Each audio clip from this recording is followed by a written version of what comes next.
Shalom Abracha, que le bon Dieu vous protège, vous donne la santé et la joie. Je voudrais vous raconter une petite histoire qui est extraordinaire.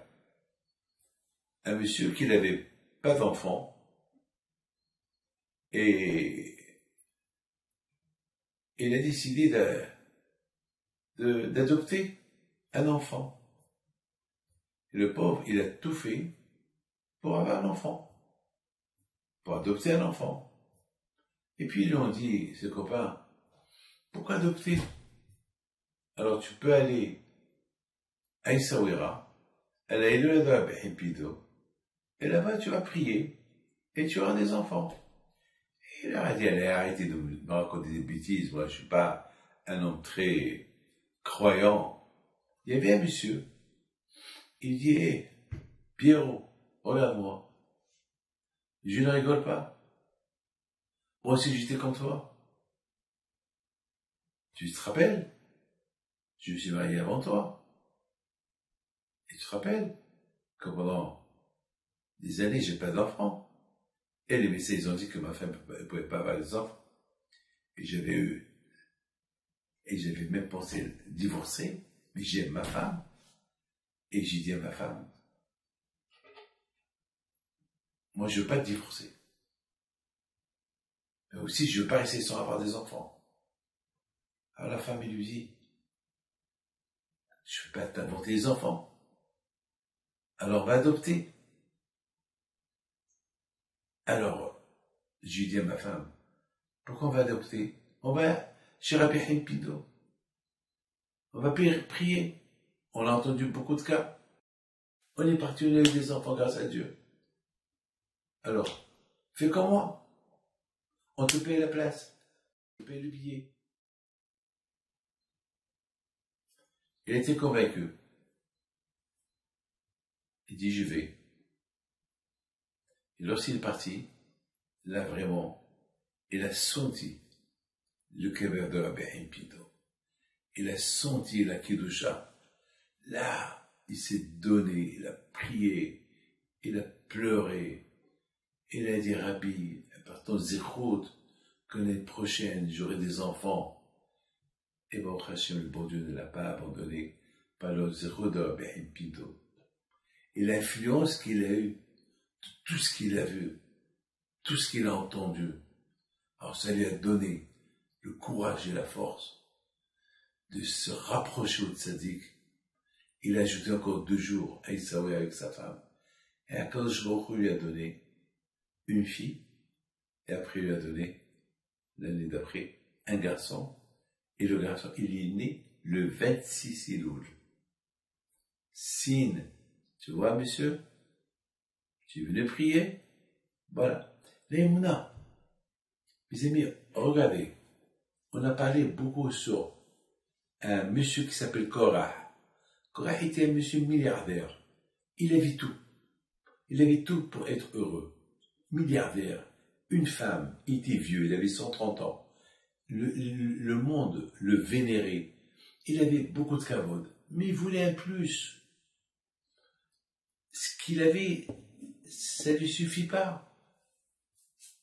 Il veut plus.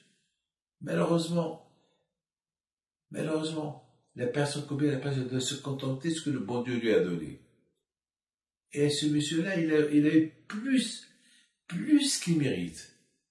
Ah, pourquoi tu veux encore plus? Ça va déborder. Prenez une bouteille qu'elle est remplie, vous ajoutez encore de l'eau, ça va déborder. Et tu vas salir toute la maison. Pourquoi vouloir plus? Il y a quelqu'un qui m'a dit, Rabbi David, moi j'ai rien du tout. Je lui ai dit, ben tu as rien du tout, ben tu as la santé. Tu as une femme, tu as des enfants, qui te manquent rien. Hachem, il sait ce qu'il donne. Hachem, il sait. Quand je ne pas, il ne peut pas donner à tout le monde à égalité, sinon il y aura l'anarchie. Hachem, il fait la balance. Dans la vie, il faut qu'il y ait une balance. Il y a des pauvres, il y a des moyens, il y a des riches, il y a des super riches, il y a des super pauvres. Voilà, Hachem, il sait ce qu'il fait. Il guide son monde. Vous savez, j'ai vu un petit film. C'est la folie, hein? Un petit film comment ça s'appelle, d'un serpent. Un serpent qui a pris un chemin. Il a pris la gauche, et voilà. Il va, il marche. Et à un moment donné, il s'arrête. Il s'arrête. Et puis, il retourne sur ses pattes. Il reprend un autre chemin. Et sur cet autre chemin, Hachem lui apporte une souris.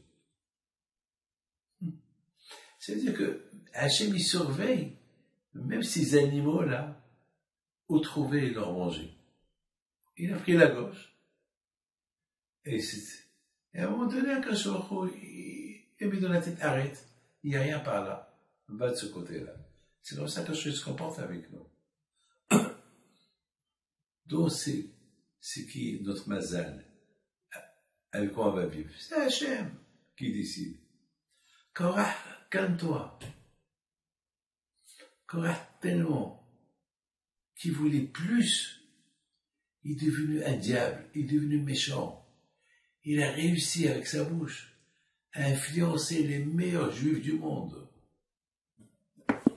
pour faire du mal, pour se faire du mal. Et eux aussi se sont fait du mal. Parce que qui peut faire la guerre contre Moshe Rabbeinu? Celui qui fait la guerre à Moshe Rabbeinu, il meurt. C'est du suicide.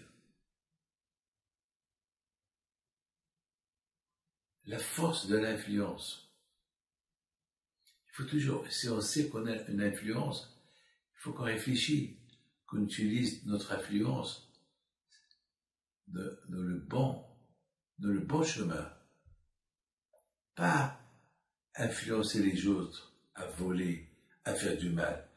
Influencer les autres dans le bon chemin. Il ne faut pas faire. Korah, il avait l'influence pour être 1000 fois mieux ce qu'il est. Mais il a choisi un mauvais chemin. Il a perdu.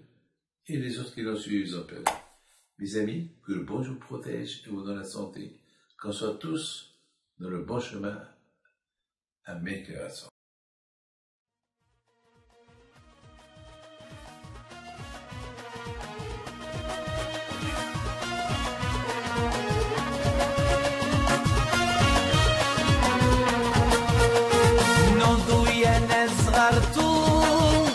على ربيع حيم بنتو وقف لنا زي خو